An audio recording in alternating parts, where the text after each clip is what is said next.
अध्याय 2 सांख्य योग सारांश। ज्ञान और कर्म का समन्वय।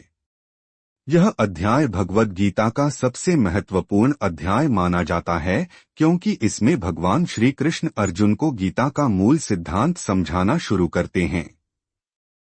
अध्याय का भावार्थ। जब अर्जुन मोह, करुणा और भ्रम में फंसकर युद्ध से पीछे हट जाते हैं, तब श्री कृष्ण उन्हें आत्मा, कर्तव्य, कर्म और जीवन के अंतिम लक्ष्य का गूढ़ ज्ञान देते हैं।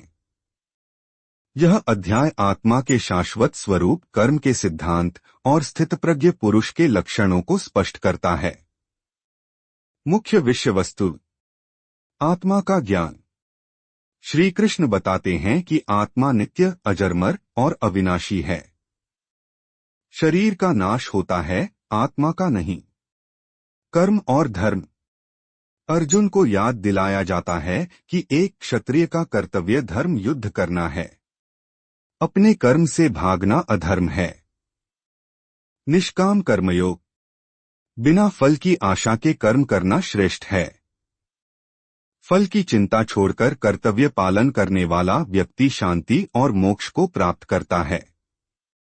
बुद्धियोग। ज्ञानी दृष्टिकोण से कर्म। विवेकपूर्वक कर्म करते हुए मन को समत्व में स्थिर करना ही सच्चा योग है। स्थितप्रज्ञ की पहचान। ऐसा व्यक्ति जो सुख दुख, लाभ हानि, जय पराजय में संभाव रखता है, वह स्थिर बुद्धि वाला ज्ञानी कहलाता है। जीवन में उपयोगिता। मृत्यु का भय दूर होता है। आत्मा की अमरता का ज्ञान व्यक्ति को निर्भीक बनाता है। यह जानकर कि आत्मा कभी नष्ट नहीं होती, हम अधिक साहसिक और शांतिपूर्ण जीवन जी सकते हैं। निष्काम भाव से कर्म करने की प्रेरणा। जब हम कर्म के परिणाम की चिंता छोड़ देते हैं तो तनाव कम होता है और मन अधिक शांत और स्थिर रहता है। धर्म के प्रति जागरूकता। अपने धर्म और कर्तव्य को समझकर उसे पूरी निष्ठा से निभाना ही सच्चे जीवन का आधार है। आध्यात्मिक विकास की दिशा। अध्याय 2 मनुष्य को एक साधक की तरह आत्मा, बुद्धि और कर्म को समझने की दिशा में प्रेरित करता है।